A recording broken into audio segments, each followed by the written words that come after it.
Dans cette vidéo, vous allez apprendre à fabriquer un sérum de lactobacille. Cet engrais biologique à base de lait se fabrique avec des ingrédients peu coûteux et largement disponibles. Cet engrais est connu sous le nom de sérum de laboratoire. Beaucoup de gens l'appellent Labo Sérumon. C'est l'un des engrais microbiens les plus puissants que l'on puisse faire. Aujourd'hui, je vais vous montrer étape par étape comment fabriquer du sérum de laboratoire, un engrais de lait riche en lactobacilles. Nous allons en préparer 10 litres. Un agriculteur possédant plus ou moins un demi-hectare a besoin d'1 litre de sérum par saison. L'ensemble du processus prend 11 jours, ce qui permet la fermentation des microbes et leur multiplication. Chaque étape de fabrication est simple à réaliser. Étape 1. Se préparer. Le seul équipement dont vous aurez besoin est un seau en plastique de 20 litres, un bâton pour mélanger, un filet pour couvrir le seau et un élastique ou un morceau de ficelle pour attacher le filet au seau. Les ingrédients sont un demi-kilo de riz, peu importe la qualité, 2 litres d'eau, 10 litres de lait dont vous n'aurez besoin qu'après 5 jours et 5 litres de mélasse de canne à sucre. Le riz est trempé dans l'eau. Cela produit un liquide riche en amidon. L'amidon agit comme un aimant pour les microbes. Le lait, quant à lui, produit le lactobacille qui est l'ingrédient actif de notre engrais. La mélasse fournit la nourriture dont les microbes ont besoin pour se développer. Étape 2. La fabrication. Bon, commençons à rassembler nos ingrédients. Je vais mettre mon demi-kilo de riz dans le seau. Et je vais aussi verser mes 2 litres d'eau dans le seau. Je veux retirer le plus d'amidon possible du riz. Je vais donc le laisser tremper toute la nuit pour en retirer le maximum d'amidon. Voici du riz que j'ai fait tremper hier soir et comme vous pouvez le voir, l'eau est déjà bien composée. Ce liquide est appelé solution de riz. Et je vais frotter les grains de riz pour en retirer le maximum d'amidon possible. Pour faire ça, je vais frotter le riz comme je le fais actuellement. Une fois que j'ai retiré le maximum d'amidon, je vais séparer les grains de riz de la solution, c'est-à-dire le liquide. Je verse simplement la solution de riz dans un autre seau.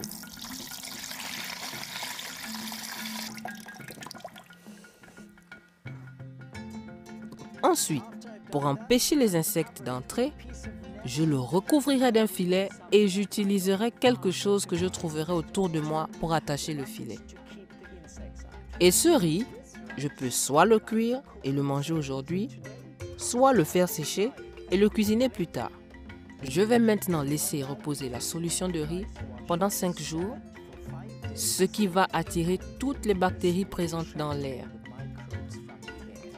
Bon, voici la solution de riz qui est en attente depuis 5 jours. Maintenant, notre liquide a formé 3 couches. Vous verrez une sorte de farine en bas.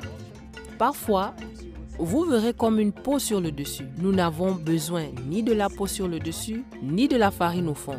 Donc, je vais mesurer 1 litre de solution de riz fermenté. Pour ce faire, j'utilise une vieille bouteille d'eau que j'ai découpée et qui sera mon récipient de mesure.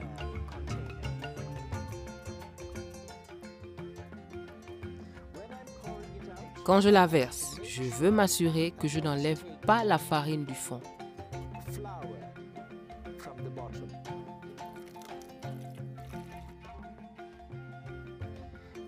Comme vous pouvez le voir, j'ai ma farine au fond de mon seau.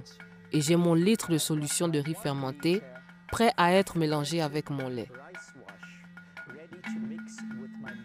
Ensuite, nous allons verser le litre de solution dans 10 litres de lait.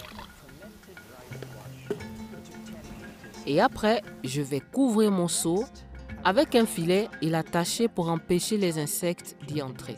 Je vais ensuite le laisser de côté pendant 5 jours pour qu'il fermente. Après 5 jours, voici à quoi cela ressemble. Vous remarquerez 3 couches distinctes. Le fromage, les lactobacilles crus et la farine au fond. Maintenant, je vais séparer les lactobacilles du fromage. Pour ce faire, je vais avoir besoin d'un autre seau. Je vais laisser le filet en place et l'utiliser comme un tamis. Ainsi, lorsque je verserai le lactobacille, le fromage restera dans mon premier seau.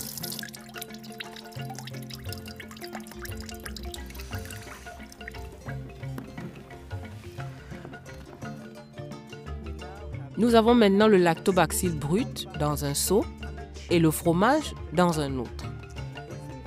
Si nous avons conservé le fromage propre et hygiénique, nous pouvons le manger. Sinon, nous pouvons en donner aux animaux ou à nos poulets. Ils adorent ça. Ensuite, je vais ajouter de la mélasse à mon lactobacille brut. La recette est la suivante. Une part de lactobacille brut pour une quantité égale de mélasse. Je vais donc utiliser mes doigts pour mesurer afin d'obtenir la quantité parfaite. Je vois qu'il s'agit de 4 doigts de lactobacille cru. Donc, il me faut 4 doigts de mélasse. Ajoutons la mélasse. Maintenant qu'il y a de la mélasse, je vais devoir bien mélanger le tout.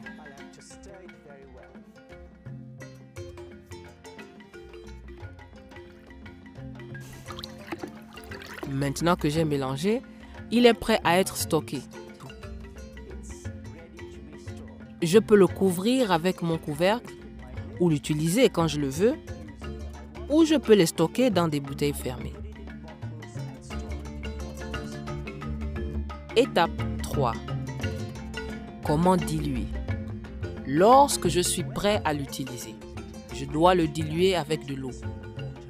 Le taux de dilution est de 1 à 500, ce qui signifie que pour 1 litre de mon sérum de laboratoire,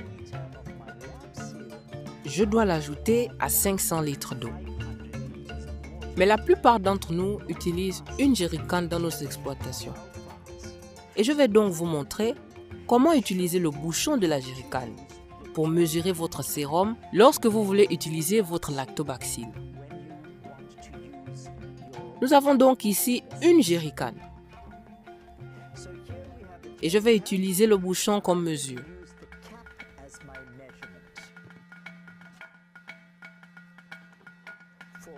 Pour une jerrycan de 20 litres, il me faut 2 bouchons pleins.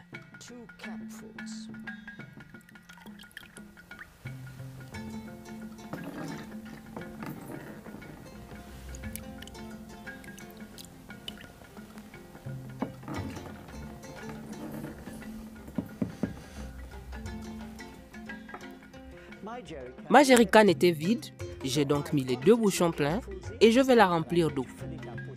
Par contre, si ma jerrycan était déjà pleine d'eau, j'ajouterai juste 2 bouchons et je la refermerai.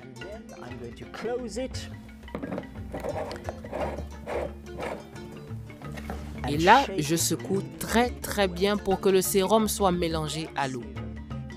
Je suis prêt maintenant à l'utiliser sur les plantes de ma plantation. Étape 4. Comment l'utiliser? Nous faisons cela 5 fois au cours de la saison. Lors de la préparation du terrain, nous l'aspergeons sur le sol. Lors de la préparation des graines, nous les faisons tremper dans du sérum dilué pendant 12 heures au maximum. Ensuite, dès que les petites plantes ou les semis apparaissent, nous aspergeons à nouveau le sérum. Et aussi quand on voit les premières fleurs. Et enfin, lorsque nous voyons les premiers signes de récolte, tels que des petits légumes sur la plante. Pour l'appliquer sur les plantes en croissance, nous pouvons l'asperger sur la plante à l'aide d'un balai à gazon, un pulvérisateur à dos ou simplement le verser autour de la tige de la plante. Étape 5. Test des engrais. L'agriculture consiste à découvrir ce qui fonctionne et ce qui ne fonctionne pas. Chez LifeWorks, nous formons les agriculteurs et les formateurs afin de permettre de tester l'action des engrais microbiens sur les cultures. Nous vous suggérons de mettre en place une parcelle d'essai pour voir la différence que font les engrais et le compost. Vous pouvez également télécharger une fiche de collecte de données sur notre site web. Aujourd'hui, nous vous avons montré comment faire un sérum de laboratoire.